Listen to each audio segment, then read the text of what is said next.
विद्यार्थ्यांनो, मागच्या व्हिडिओमध्ये आपण ट्रायंगल्सच्या इनइक्वॅलिटीजचे थिअरम बघितलेले होते. आता मी प्रॉब्लेम सेट 3.4कडे येतो.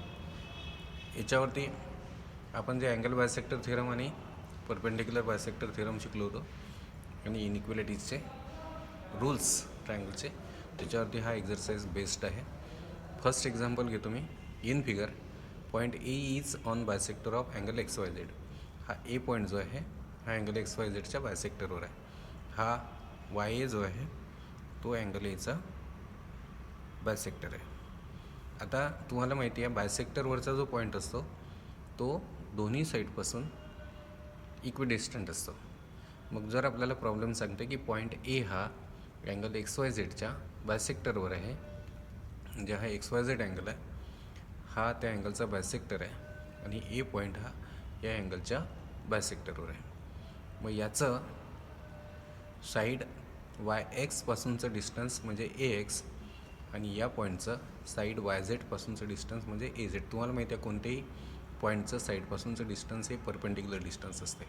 तर AX हे पॉईंट एचं YX साईडपासूनचं डिस्टन्स आहे आणि AZ हे पॉईंट एचं YZ साईडपासूनचं डिस्टन्स आहे. मग जर अँगल XYZच्या बायसेक्टरवर A असेल तर एचं याच्या दोन्ही साईड्सपासूनचं डिस्टन्स म्हणजे AX आणि AZ हे सारखं असेल. ह्या थेरमचं नाव आहे अँगल बायसेक्टर थेरम. मग इथे आपल्याला म्हणता गणित की पॉईंट ए हा अँगल XYZच्या बायसेक्टरवर आहे आणि AX जे आहे हे 2 आहे, तर मग AZ काढा. तुम्ही इथे सोल्युशन केलं याचं सरळ सोल्युशन आहे आता याचं की हा ए जर अँगल XYZच्या बायसेक्टरवर आहे तर याचं या साईडपासूनचं डिस्टन्स म्हणजे AX आणि या पॉईंटचं या साईडपासूनचं डिस्टन्स AZ हे सारखं असेल. तर मी इथे लिहिल मग ए लाईज ऑन, ए म्हणजे point A, bisector of angle XYZ हे गिव्हन आहे आपल्याला. Therefore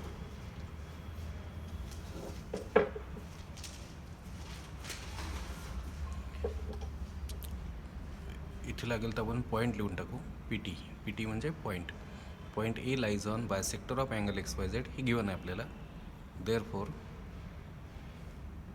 AX equal to AZ, म्हणजे एचं YX पासूनचं डिस्टन्स AX आणि एचं YZ पासूनचं डिस्टन्स AZ हे सारखं असेल. Therefore AZ is equal to AX. हे थिअरम कोण्या थिअरमचा आधार घेतला मी? थिअरमचं नाव आहे angle bisector theorem.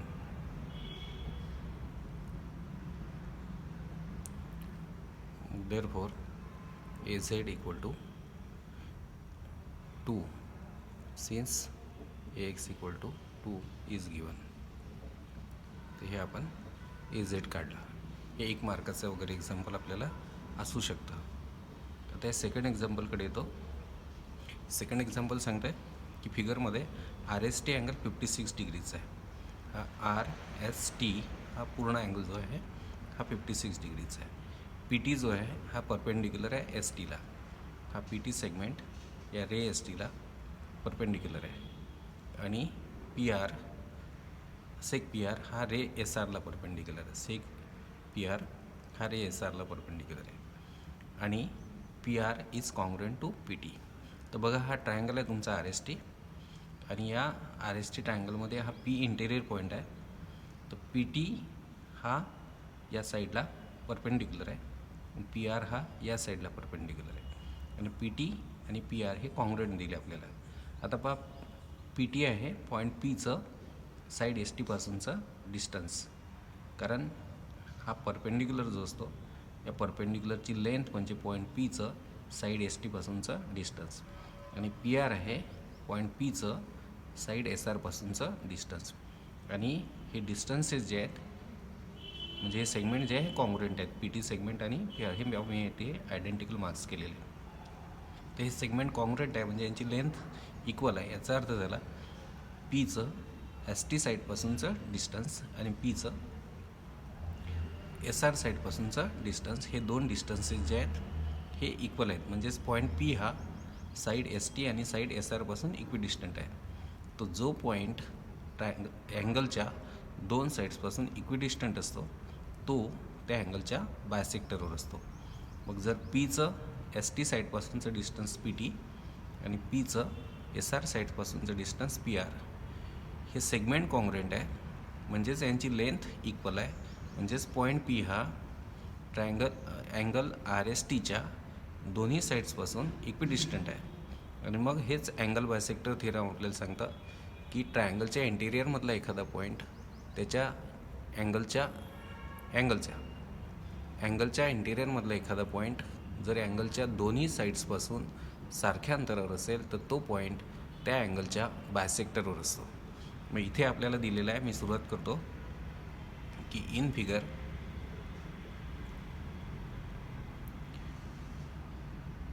P R is congruent to P T. Seg P R हा सेक पी टीला कॉन्ग्रुएंट आहे, हे गिवन आहे. आता पहा, सेगमेंट कॉन्ग्रुएंट असणे म्हणजे त्यांची लेंथ इक्वल असणे. देअरफॉर हे सेगमेंट जर कॉन्ग्रुएंट आहे तर या दोघांची लेंथ सारखी आहे. मग सेक पी आरची लेंथ म्हणजे P R equal to seg P टीची लेंथ म्हणजे पी टी. सेगमेंट कॉन्ग्रुएंट असणे म्हणजे त्यांच्या लेंथ इक्वल असणे. मग आता याचा अर्थ काय झाला? मग P R equal to P टीचा अर्थ झाला पी आर आहे पॉईंट पीचं साईड एस आरपासूनचं डिस्टन्स आणि पी टी आहे पॉईंट पीचं एस टी साईडपासूनचं डिस्टन्स. म्हणजेच पी पॉईंट हा एस आर आणि एस टी या साईड्सपासून इक्विडिस्टंट आहे. मग इथे लिहितो मी, that is point P is equidistant असणे म्हणजे सारख्या अंतरावर असणे from sides of angle R S T. हे दोन सेगमेंट कॉन्ग्रुएंट आहे, म्हणजेच या दोनची लेंथ इक्वल आहे. या दोनची लेंथ इक्वल आहे पी आरची आणि पी टीची. याचा अर्थ पी पॉईंट हा आर एस टी अँगलच्या साईड्सपासून इक्विडिस्टंट आहे. मग देअरफॉर पॉईंट पी, मग जो पॉईंट अँगलच्या इंटेरियरमध्ये असतो, अँगलच्या आतमध्ये असतो आणि अँगलच्या दोन्ही साईड्सपासून सारख्या अंतरावर असतो, तो त्या अँगलच्या बायसेक्टरवर असतो. Therefore point P lies on bisector of angle R S T. हा point P angle R S टीच्या बायसेक्टर असला पाहिजे, कारण तो याच्यात अँगलच्या दोन्ही साईड्सपासून सारख्या अंतरावर आहे. मी थिअरम वापरला angle bisector theorem. Angle bisector theorem आपल्याला दोन पार्टमध्ये आहे की जो पॉईंट अँगलच्या बायसेक्टरवर असतो त्याचं दोन्ही साईडपासूनचं डिस्टन्स सारखं असते आणि जो पॉईंट अँगलच्या आतमध्ये असतो आणि अँगलच्या दोन्ही साईड्सपासून सारख्या अंतरावर असतो तो त्या अँगलच्या बायसेक्टरवर असतो. म्हणजे पी पॉईंट हा आर एस टी अँगलच्या बायसेक्टरवर आहे. मग जर हा पी पॉईंट आर एस टीच्या बायसेक्टरवर आहे तर याचा अर्थ हा रे एस पी जो आहे हा या आर एस टीचा बायसेक्टर असला पाहिजे, कारण हा बायसेक्टरवर आहे. म्हणजेच एस पी असला पाहिजे bisector of angle R S T.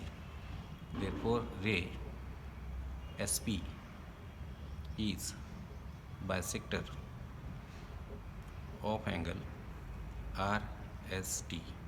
हा एस पी जो आहे हा आर एस टीचा बायसेक्टर हे प्रूव्ह झालं. पण आपल्याला काढायचं आहे मग आर एस पी अँगल.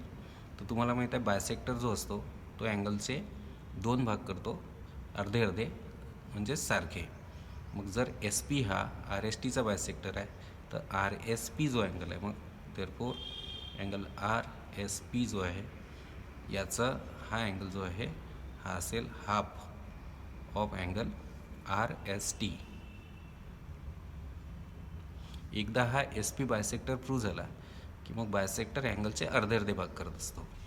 मग जर एस पी बायसेक्टर आहे तर आर एस पी जो अँगल आहे हा असेल, हा अँगल असेल आर एस टी अँगलच्या अर्धा, म्हणजेच हाफ ऑफ 56 डिग्री. कारण आर एस टी आपल्याला 56चं दिलेलं आहे, हे बघा इथे. मग 56ला 2ने भाग जाईल 28चा म्हणजे 28 डिग्री, म्हणजेच आपलं उत्तर झालं. Therefore major angle R S P equal to 28 degree. आता आपण नेक्स्ट एक्झाम्पलकडे जाऊ. थर्ड एक्झाम्पल आहे इन ट्रायंगल पी क्यू आरमध्ये पी क्यू साईड 10 सेंटीमीटर आहे, क्यू आर 12 सेंटीमीटर आहे आणि पी आर ही 8 सेंटीमीटर आहे. Find out greatest and smallest angle of triangle. हे अतिशय सोपं असतं. तुम्हाला सांगितलं आहे मी, ट्रायंगलच्या साईड जर अनइक्वल असतील तर सगळ्यात मोठ्या साईड समोरचा अँगल सगळ्यात मोठा आणि सगळ्यात लहान साईड समोरचा अँगल सगळ्यात लहान. इथे सगळ्यात मोठी साईड आहे 12 सेंटीमीटरची क्यू आर.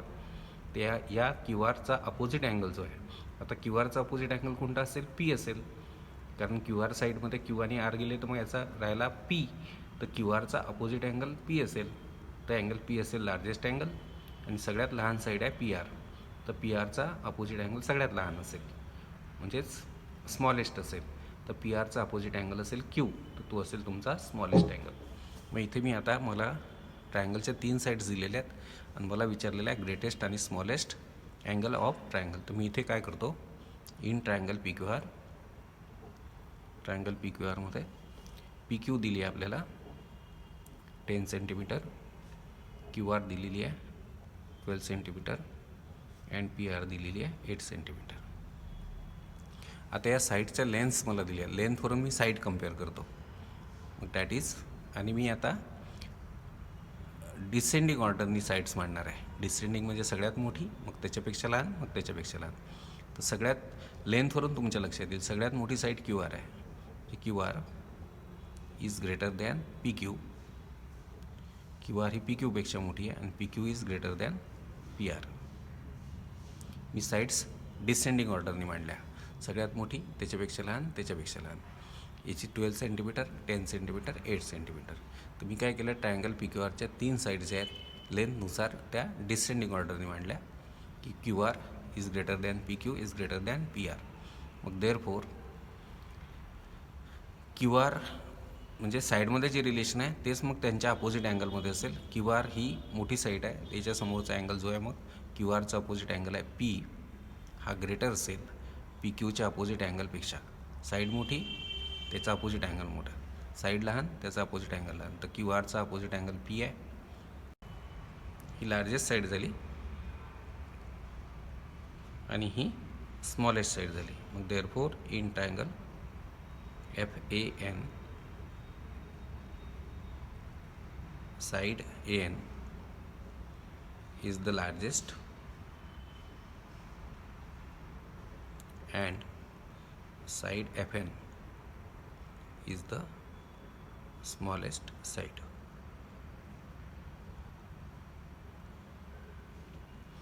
उरलेले एक्झाम्पल्स आपण नेक्स्ट व्हिडिओमध्ये घेऊ.